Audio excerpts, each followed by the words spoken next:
Skillsminer podcast, and today joined by Sherelle Fairweather, who's the Digital Strategy Lead for Manchester City Council. Welcome, Sherelle.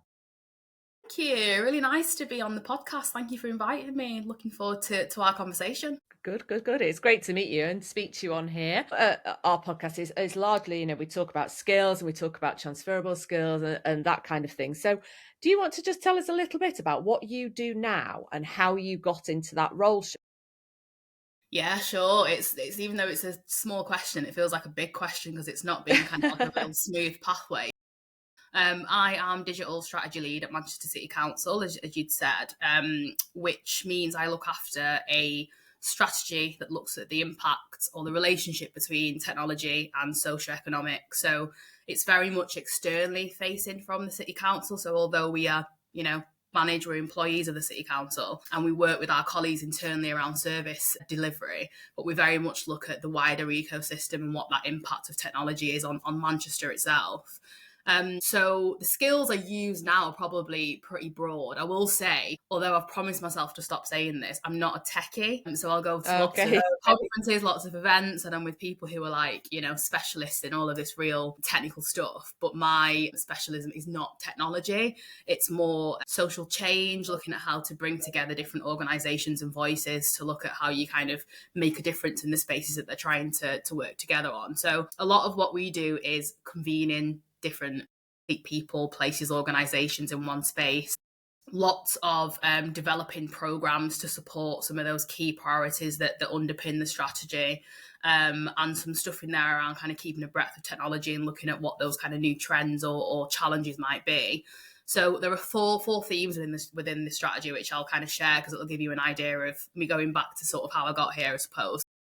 There is the theme one, which is about people broadly. So how do we look at making sure all of the great stuff Manchester has to offer and the businesses that are moving here from tech industries across the world, that actually there's a clear pathway for people to be able to engage in those opportunities. Yeah. And they aren't just kind of going to people who are moving to the city, which is great, but what happens to those people who are, born here, live here, move here, etc., and how do we support them? There's a real piece in there around representation within the tech industry. So how do we look at inclusivity, diversity, looking at making sure people who are within organisations have the opportunity to develop as well as entry-level opportunities. And then there's a big piece in there around digital equity, inclusion, digital poverty, however we want to sort of call it, but looking at, okay, it's great, we've got lots of opportunity, but there's lots of sort of essential, basic digital skills that some people don't have or aren't able to develop or access based on not having device or motivation. The second theme is around connected places. So why in the ground? How do we know whether we have the right infrastructure that's needed to be able to power some of the things that we're trying to achieve? How do we understand our capacity across the city in terms of technology? So if we want to innovate or if we want really great building facilities, how do we ensure we have the right connectivity to be able to deliver that as well? The third is future prosperity. So that's very much looking at how we build on the real strengths that Manchester has, whether it's key sectors. We're doing a lot in the minute around tech for good. So making sure that we're using digital for no harm, and also looking at our startup community and what we're doing there to create the right foundations in the city to support that. And then the final piece is sustainability. So more tech, more energy. There's also a contradiction there on our net zero priorities, but there are some opportunities of us using technology to help us with some of those challenges as well, such as, climate tech. We've got a real big community of climate tech organisations in Manchester. So I wanted to give the background of the themes of the strategy because, as I said before, I don't come from sort of from technical education. My background's in social change. So I've started off in arts organisations, working for non-for-profits, looking at how we can support people to make their lives a bit lighter through creativity. Moved into the mental health space, and again, very person-centred and holistic, and looking at what those challenges across, again, Manchester have always been Manchester-based, what those challenges are in the city there. And then I started working I've been at the council now for 9 years, I think, which feels like, every year I'm like, does it feel like yesterday, or does it feel like a longer time? It's strange. I think at first it felt like a long time because I'd always been like working in non-for-profits. I'd always been very used to kind of going in, getting something that was like messy to work with and support people to do, and then I'd leave and then go on to the next project or the next organization. So at first it felt like, oh, this is strange, I've been here like 5 years and now, you know, I'm here another. But now it actually feels like it's not been as long as it sounds. And I have actually, other than the very first job, which was neighbourhoods based, I have always worked on the digital skills agenda. So there's a nice kind of pathway into what we're doing now, because for me, tech potentially can really harm some of those social challenges that we're trying to not have happen. And I think my skill set, knowledge, and expertise supports the delivery of the strategy, slightly different to maybe what a technical understanding of this agenda may. So that's a very long description of what I do now and where I came into that, really. It's not too long. It's quite full, and that's the thing, isn't it? It's like, so what?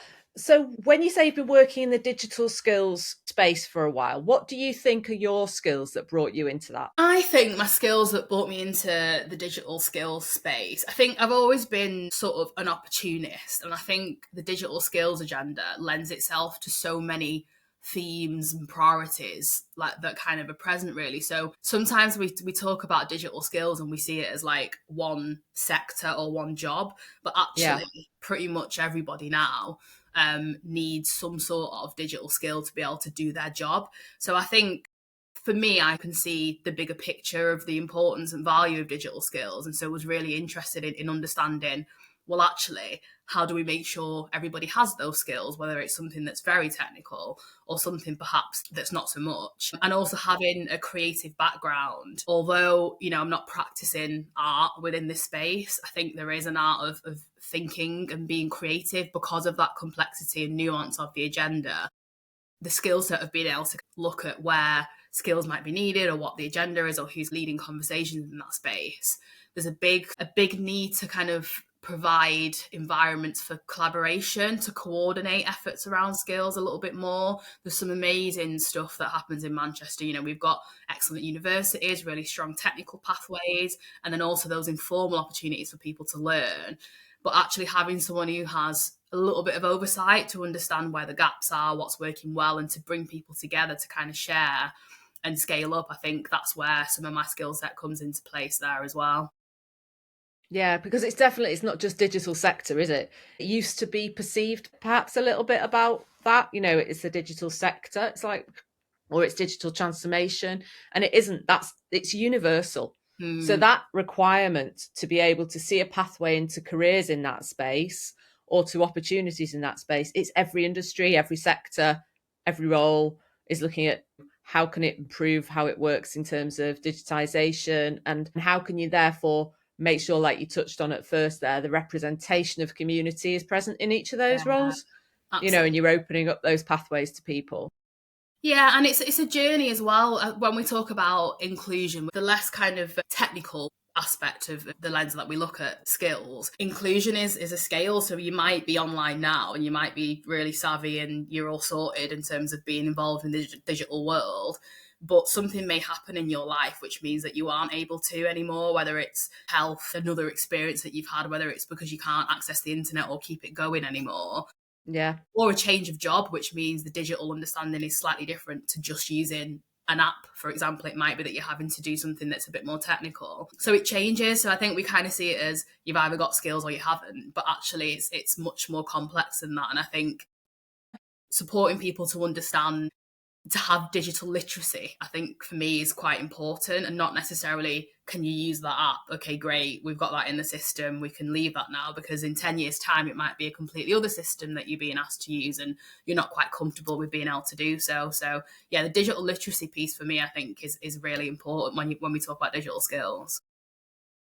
And there's probably a bit around meta skills they're referred to sometimes as in their adaptability to change, Mm, ability to pick up something new, building up your confidence in that. And I think we've had quite a lot of conversations with people that are looking at those being, it's almost like you said, there's a scale for technology and technological understanding, but there's also a scale for your adaptability, your ability to change, your ability to take on new learning and stuff like that as well for people. So where people sit on that scale is quite interesting too, isn't it, I guess?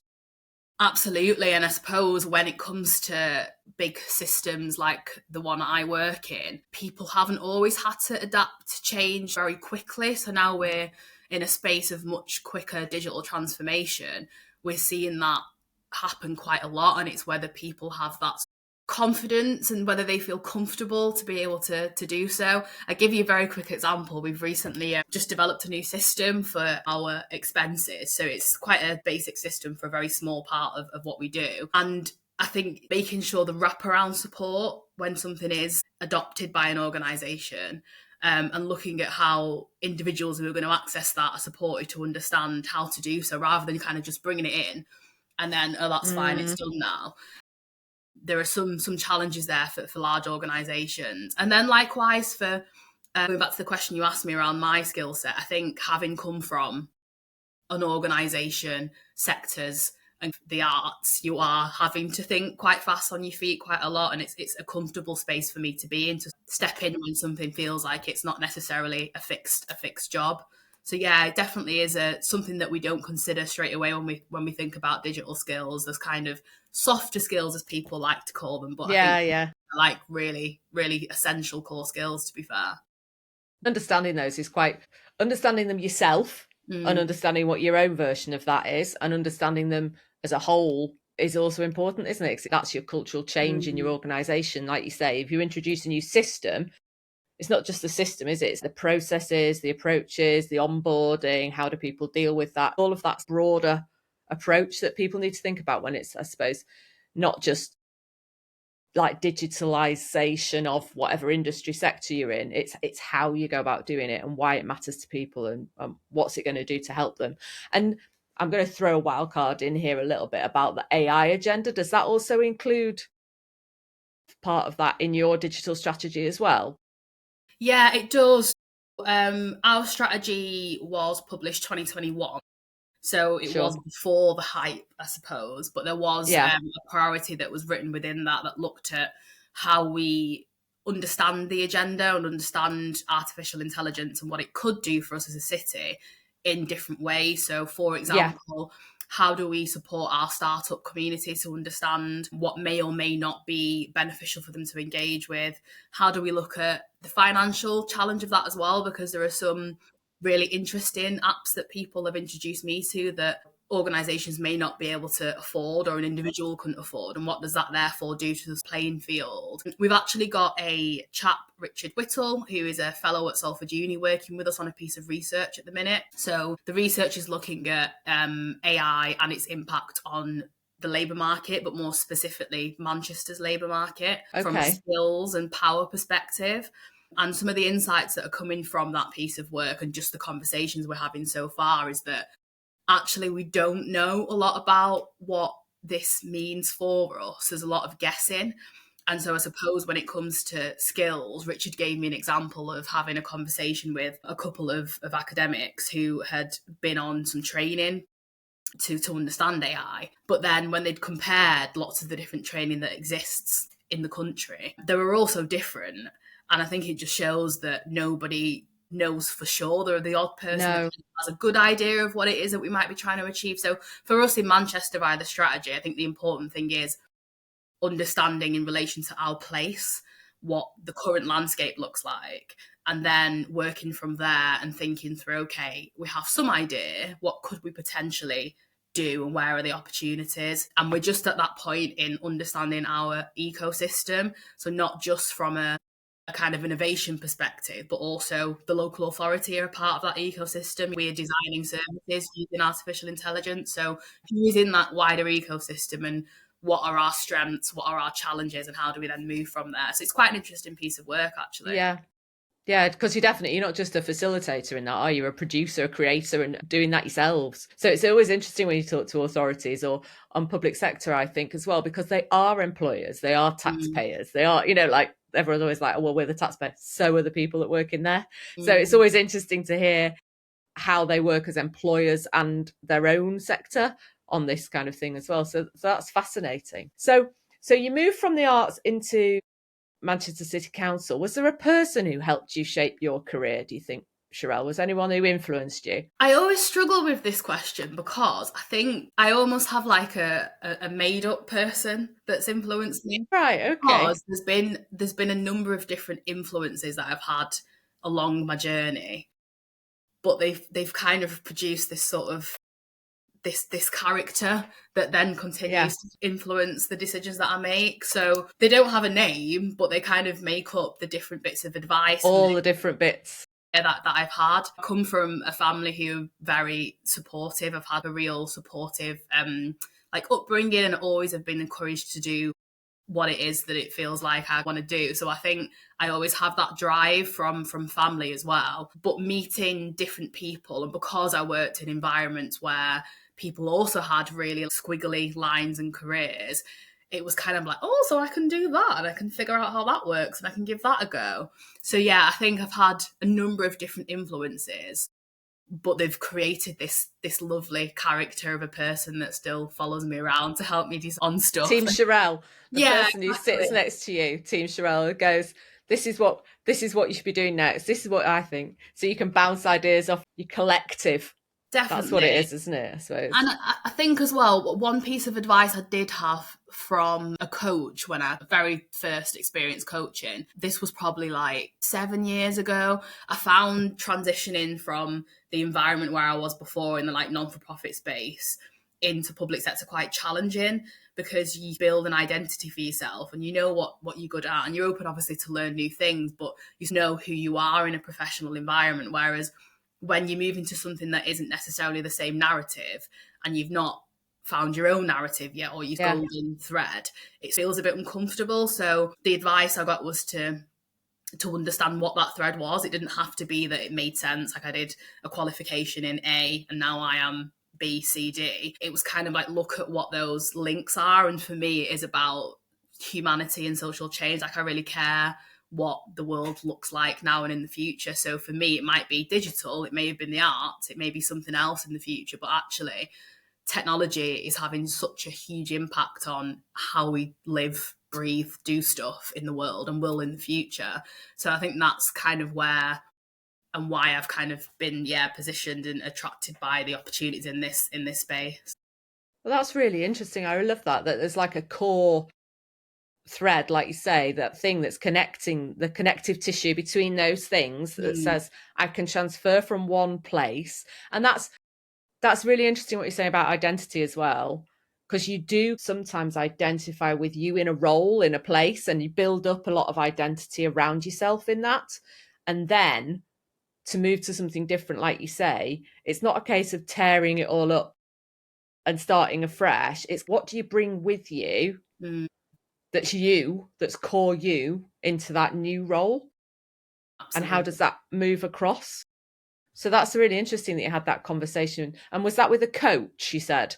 Yeah, it First. was with a coach, and that was supported actually via my employer, which I was really grateful for. But it was just at a time where I kind of felt a bit, figuring out yourself, and I'm quite an ambitious person as well, so I wanted to see what was next and how I can kind of learn and develop. So, like, interestingly, at the start, obviously, of our conversation, you asked me how I want to be introduced. Maybe at the start of my career it would have been, oh gosh, maybe I've not been clear enough about what my role is, or whereas actually I quite like that because it shows that I'm a person in a role and an environment. But because I care about the things that we're talking about here, I also do that in my own way in other spaces professionally as well. So yeah, I mean, coaching for me is, as you know, Dinah, I'm really passionate about it because it just gives you that space and time to think through something that might not be very clear for yourself in a fuzzy space that you might be experiencing. Yeah, and I think that's for a lot of people. There's going to be transitional places, transitional jobs all the time. And I Mm, think so what you're doing with some of this digital strategy work will be new roles, jobs that haven't existed before with some of the organizations that you work with. There'll be new jobs, new roles, new experiences like AI wasn't mm, in your original strategy. And then what do we do to move people where roles going away in mm. effect? Some of their roles will be changing. Keep seeing lots of news about job losses in certain sectors around different things. It's what do we do to transition those people? Not everybody has a coach, or not everybody has that opportunity for that conversation. sadly, or for whatever reason, but how they move themselves into a different pathway can be quite hard for people. So you've probably got some sort of personal insight around those changes in careers and people moving into that digital space. Have you any thoughts on how people do that? Yeah, I can give you a personal view of how I think there are, I suppose, tactics to be able to support people to do that, but also an example from the strategy of a piece of work that we're delivering. So I'll probably start on that piece. So we are creating a digital skills framework with Great Manchester Combined Authority and University of Manchester. And that's been supported by the UNESCO City of Learning and Fund. Yeah. So quite a large scale project for us to come up with something that supports businesses, the education environment, but then also people to be able to understand what pathways look like. So I think it's really hard if you want to venture into something new, or if something happens with your current employers, you'd said, and you lose your job, or you've had to leave for personal reasons. Like, how do you start and how do you actually look at what's available? We do talk a lot about all of these jobs that are in the city and all of these opportunities. I think there are some sectors where there are, but there are some sectors, such as AI, for example, where we're still figuring out what are the numbers and what are the opportunities now, and not necessarily when stuff's been produced. We're at the data center summit last week, where there was quite a lot of conversation about the kind of ecosystem of jobs from data centers, but a lot of that comes from the build, and then when it's built, how do we look at what's needed in the space, and then what churns out from that. So I think the skills framework we're looking at is how do we provide clearer pathways to learning and training, but also making sure that training aligns with what businesses and sectors say they need, both now and in the future. And if we can't plan specifics for the future, how do we at least have a framework which a lot of people agree to, that will help us to be able to plan and do so moving forward? So in terms of personal insight, I've actually had two people recently who have moved jobs, both not from technical backgrounds, but having to have digital skills within their kind of everyday job now. So I had a friend who worked within probation and had done for a very long time, very experienced in that space. But, lots of sectors that are frontline services need some mental health rest and peace for a little bit of time. So this individual moved into a different space eventually, but there was, gosh, Sherelle, where do I start? Because I'm not going to get a job in anything else, because that's just what I know. That's all I know, really. So I think providing spaces where people can get career support, because we don't necessarily have that for a certain age, and whether we think what is available for a specific age for young people is what's needed now, that's also, I think, another part of the conversation. But I think for adults, when you've got to think about paying your bills and your responsibilities, it's quite hard to therefore give yourself time and space to look at what's available. So from a local authority perspective, or I suppose people who are looking at skills programs and are advocating for skills and pathways, I think, how do we make sure what we know is in the public sphere, in places that people go to, and not just places that we think they're going to Google, and they probably won't. So putting ourselves out of our work hats, I suppose, and thinking, if I were going to retrain, where would I be looking to find this information, and making sure we can head it into that way. And then my dad, actually, about a year ago, very manual work all of his life, and for health reasons had to go into another space. Actually, health and race reasons. He had some really horrible experiences with an employer, so needed to find work. And again, I was the person to have a conversation about, well, what are you interested in? What are your skills? How do we look at what might be transferable? Now he's doing something working with young people, which he really loves, and he's having to use quite a lot of technology. Again, it's very sort of entry level, early use of tech, but stuff that he just would never have had to do before, because he not have had access to doing that before. Yeah, exactly. So he's had some support, and his employer is really supportive with that, but there'll be lots of examples of people who are just lost and get overwhelmed and probably just decide to do something that feels like it's what they know. Yeah, there's a big gap, isn't there, between what you know and what you're actually capable of, and it's that information, that pathway that takes you through to that other opportunity. So what sort of opportunities exist within Manchester if people are looking? Have you got ideas on skills shortage areas? Are things like that have come out in your work that you've looked at so far? Yeah, so we have a few teams and organisations who, regularly report on what opportunities are available in the city. I think in terms of sectors, there's quite a lot within my space that I work in, within creative industries, especially because there's Yeah, that kind of convergence now between technology and, more traditional use of creative industries. There's quite a lot of opportunity in that space. Got quite a lot in the manufacturing space as well for people to venture into. Cyber is a really big priority area for us as well. And again, cyber is an interesting one because we assume cyber is this thing that sits by itself. It's a cyber organization, but actually, all of our organizations need people who have the kind of level of understanding of cyber. So I think there's a real opportunity there, as well as in our financial tech services. There's also some opportunities there. So I think we have a bulletin actually, which the work and skills team produce, which if there's a way of sharing, I'll do so via yourselves, via the podcast. But they produce a list of opportunities that are available in the city that kind of have touch points with the city council as a way of encouraging people to learn and find out more. And there's also a couple of other spaces where people can be curious and just understand sort of what's on offer. I think for me, there's a challenge with. I wonder sometimes, like as a society, do we encourage like curious learning, especially after a yeah. certain age? There are jobs that I know people around me have fallen into just by being interested in something, and then they've had a chat with someone and they've applied themselves to that space. I do think there's more for us to do around encouraging people to just learn for fun and not necessarily to get into a particular space. Yeah. Yeah. We find that when we've worked with organisations, actually, it's because there'd be people doing stuff on their own time, finding out things, doing Mm, things, and um, learning skills. I was actually thinking back to your referral about coaching. There's people who are working at weekends doing coaching yeah. on sports teams and things like that, but they're not utilising those coach skills, which they might be brilliant at, Mm, but they're not utilizing them in the workplace in some respects. And well, those two things can connect. You can bring that in here and think yeah. about how do we progress pieces of work in that way? How can those coaching behaviors, providing they're a really good coach, how do Yeah. those coaching behaviors come into the workplace as well? There's lots of ways that we can just change the perspective of how we look at stuff like that. It's quite interesting. Absolutely. And just to add as well, Dinah, there's a lot of free stuff, I think, as well as time being something that's a cost to people too. I think Yeah, yeah, actual pennies and being able to pay for this stuff, I think there is an assumption that training costs or even just being curious and doing some learning in your own time costs. But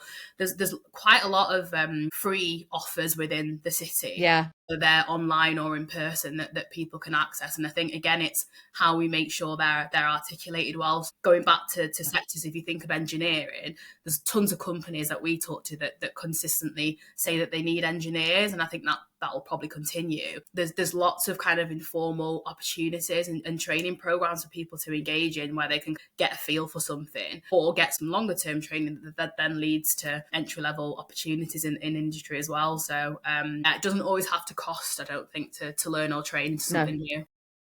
yeah, yeah, that's interesting because yeah, the same. We see a lot of use of free learning. Mm. I think that's the gateway to getting into a lot of understanding about this. And there's a lot of high quality free learning that you can do now. Mm-hmm. But to find out about roles, to see what's happening in different organizations, see what's happening in different industries. I think it's quite open if you've got, if like you say, if you're enabled to get into those. Discoverability, that's the hard bit in that space, I think, sometimes for people. How do I know what I don't know? Yeah. How do you show me a little bit more of what I could do to help Mm. these different industry sectors along? Thinking back to your own career, is there a bit of advice you've been given? I know you have your sort of team, Sherelle.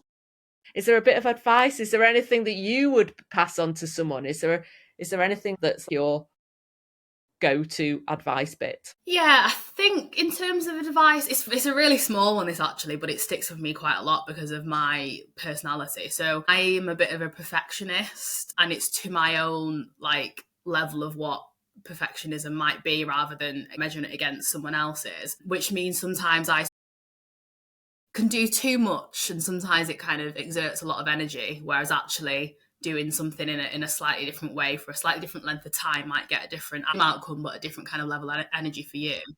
So I remember somebody used to manage me actually, and then we're friends now, and then basically saying, just remember that every day isn't going to be the best day in work, and it's particularly relevant to public speaking for me. So I do a lot of public speaking in this job, and so you'll often be on a panel and you might stumble or forget something that you were going to say. And early career, I would be like, I can't believe I did that. It would really sit with me. I'd kind of, keep me awake, that kind of thing. And I've really taken that on, because actually it's a real waste of energy, and it does impact kind of the conversations that you have following on from that. So it's a very small piece of advice, but I think just remember that if you do have one conversation or gig where it hasn't gone perfect as you'd like it to, there'll always be someone who it touched, and there'll always be someone who really valued your voice and you being there. So to not sweating the small things so much. Yeah, great advice. That's great advice, I think.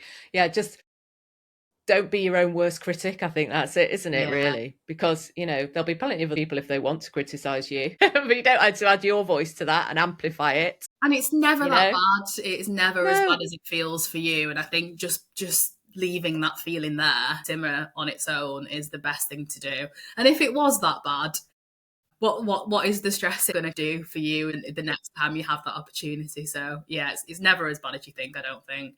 Yeah, it's not going to help you. It's not going to help you. So what's your big hope for the Manchester digital strategy? What's your big dream about that work? We ask this question to each other as a team quite often, actually. So every year. So we might be due asking just to get an idea as individually, what do we hope for with the work we're trying to achieve and deliver. So I think for me, so I'm really passionate about equality and equity and inclusion. And there is a worry that technology, whether it be people not having skills or industry shifting and perhaps not having clear pathways, etc., there's an impact of technology on society that could cause some of the existing inequalities to just increase and worsen. So I think for me, my big wish for the strategy is that we create the right foundations for that to not be the case, and for actually tech to support some of those real challenges that people in our city are experiencing. And we've got so much great stuff here, whether it be the companies that are based here, the learning opportunities that people can access, our services as well. We've got some real rich services and just great communities. And I think there's just a real lovely opportunity to look at those things working nicely together. So for me, it'd be ensuring the strategy creates some foundation. And I know it's not a big, shiny dream, but a lot of the systems that we work within weren't necessarily created for the time that we exist in now, or the people that have existed then and exist here also.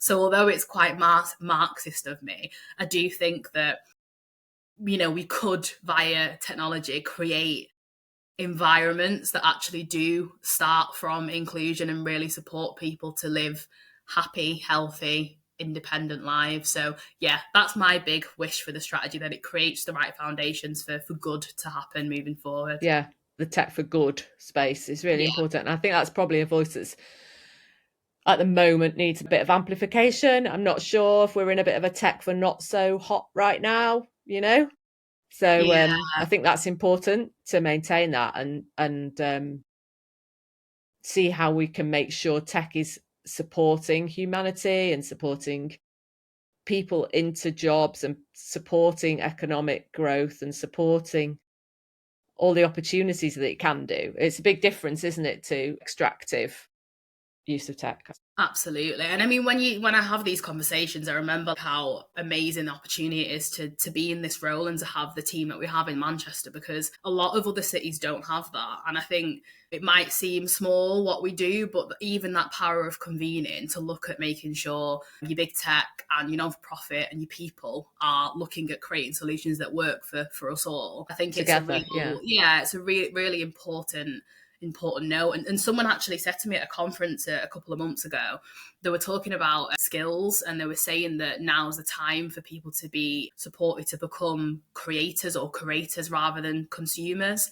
So we're constantly being fed technology, but actually how many of us create stuff? And I think there's power in supporting people to be able to take some more ownership and advocacy and being creators in that space, just level out the playing field for lots of people. Yeah, that would be interesting to see how that change happens with people, with different communities as well, different age demographics and so on, as to whether that change starts to add the value back to people that they want it, need it to, really. So how can people find out more about the Manchester Digital Strategy, the work that you're doing, and how could they get involved? Say if we've got somebody listening who works in an industry sector or is interested to get more involved as an employer in this space, Sherelle?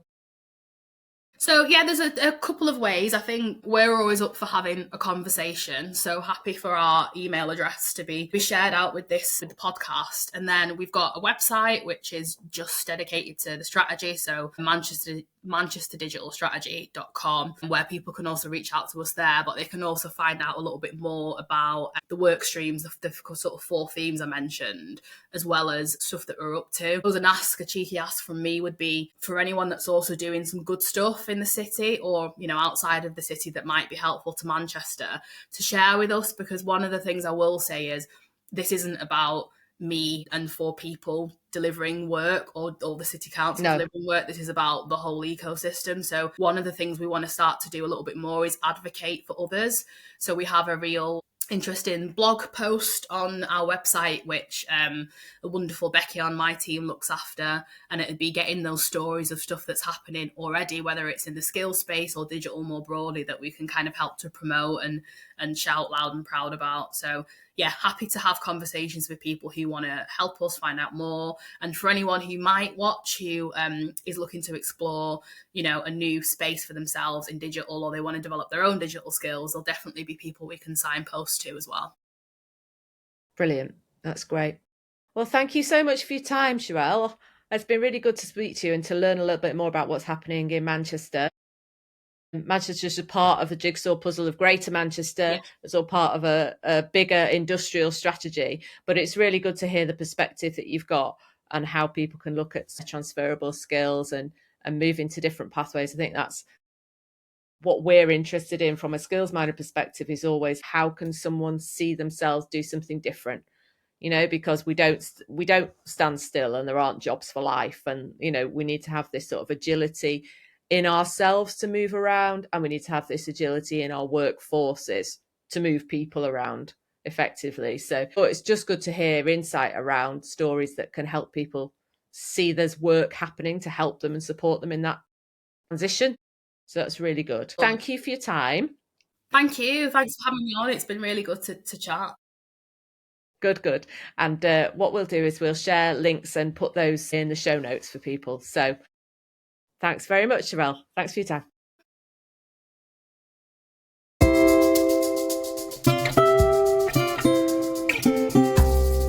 Thank you for listening to this episode of the Skillsminer podcast. You can find more episodes and videos about Skillsminer on our YouTube channel, and you can listen to more podcasts on our Spotify. Thank you.